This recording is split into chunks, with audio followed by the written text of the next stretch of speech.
Art में materials कभी भी बाउंडेशंस नहीं होती, लेकिन वाटर कलर में अगर आपको एक लेवल अचीव करना है तो अच्छे वाटर कलर शीट्स की आपको बहुत जरूरत पड़ने वाली है। जब मार्केट में ऑप्शंस इतने सारे हो तो कोई भी कंफ्यूज हो जाएगा। और सच बताऊं, सही वाटर कलर शीट्स चूज करना बहुत ही टेक्निकल है। तो बेसिकली 3 टाइप के वाटर कलर पेपर होते हैं, कोल्ड प्रेस, हॉट प्रेस और रफ। आप सभी लोगों को ये तो पता होगा पेपर प्रेस होके बनते हैं। जैसे हॉट प्रेस पेपर है तो हॉट प्लेट्स के बीच में प्रेस होगा, कोल्ड प्रेस पेपर है तो कोल्ड प्लेट्स के बीच में प्रेस होगा। अब आप पूछेंगे रफ का क्या?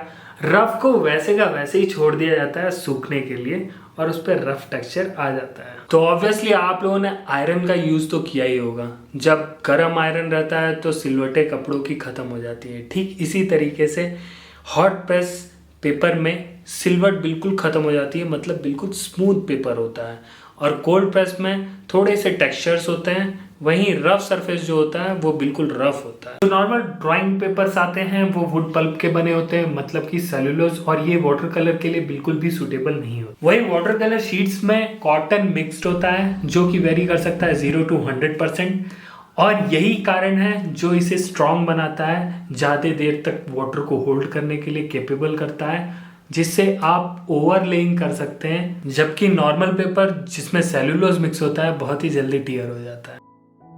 तो रफ पेपर में स्प्रेडेबिलिटी ज़्यादा होने की वजह से आप लैंडस्केप बहुत ही अच्छे से कर सकते हैं।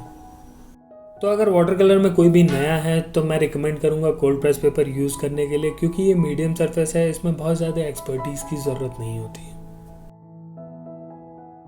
वहीं हॉट प्रेस में कलर्स विविड आने की वजह से इलस्ट्रेशंस के लिए काफ़ी अच्छे होते हैं, बट वो वेट ऑन वेट टेक्निक के लिए उतने अच्छे नहीं होते।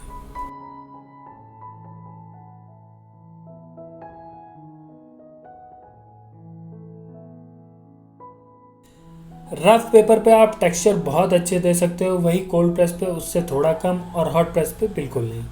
वाटर कलर पेपर्स के टियर होने में एक और फैक्टर बहुत ही इंपॉर्टेंट है जो कि है जीएसएम। अब आप बोलेंगे जीएसएम क्या होता है? ग्राम्स पर स्क्वायर मीटर। ये कुछ नहीं, आसान शब्दों में बोलूं तो थिकनेस ऑफ पेपर है, जो कि ये भी डिसाइड करता है पेपर में बकलिंग ज्यादा होगी या कम। अब बकलिंग जितनी ही ज्यादा होगी उतना ही मुश्किल होगा आपको दोबारा से उस पर लेयर करना, और काम करना बहुत ही मुश्किल हो जाता है क्योंकि आप उस पर सीधी लाइंस नहीं खींच सकते, शेप बिगड़ जाता है, आपको एक इवन सरफेस नहीं मिलता है, जिसकी वजह से काफ़ी प्रॉब्लम्स झेलनी पड़ती है। हो सकता है पेपर फट भी जाए। Internally and externally size to give optimal absorption and reproduction of colour. इस पूरे सेंटेंस में सिर्फ एक वर्ड कंफ्यूजिंग है जो है साइज्ड।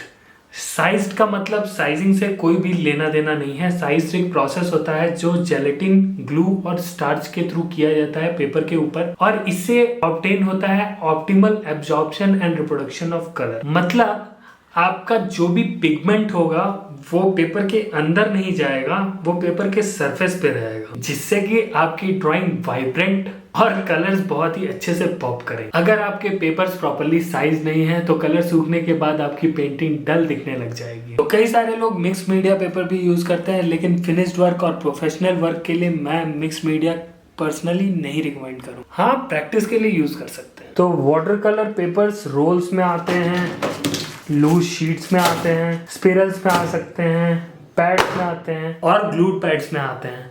ग्लूड पैड्स कई सारे पेपर्स को स्टिक करके वो बनाया जाता है और बीच में ग्लू लगी होती है, और वो ग्लू इस तरीके की होती है जो वाटर से एक्टिवेट हो जाती है, और जब आप उस पर एक लेयर कर दोगे उसके बाद आराम से पील ऑफ हो जाएगी। मतलब वो ऑन गो के लिए है, अगर आप ट्रैवलिंग में कहीं जा रहे हो तो उसके लिए बहुत ही अच्छी चीज़ है। उसमें आपको मास्किंग टेप की कोई भी जरूरत नहीं पड़ेगी और बकलिंग देखने के लिए भी नहीं मिलेगी। मैक्सिमम वाटर कलर शीट्स बाहर से इंपोर्ट होकर आती हैं, जिसकी वजह से वो बहुत एक्सपेंसिव हो जाती हैं, लेकिन इंडिया में वाटर कलर की हिस्ट्री काफ़ी पुरानी है और वाटर कलर बहुत पॉपुलर है। आप आसानी से आर्ट स्टोर में ऐसी हैंडमेड शीट्स पा सकते हैं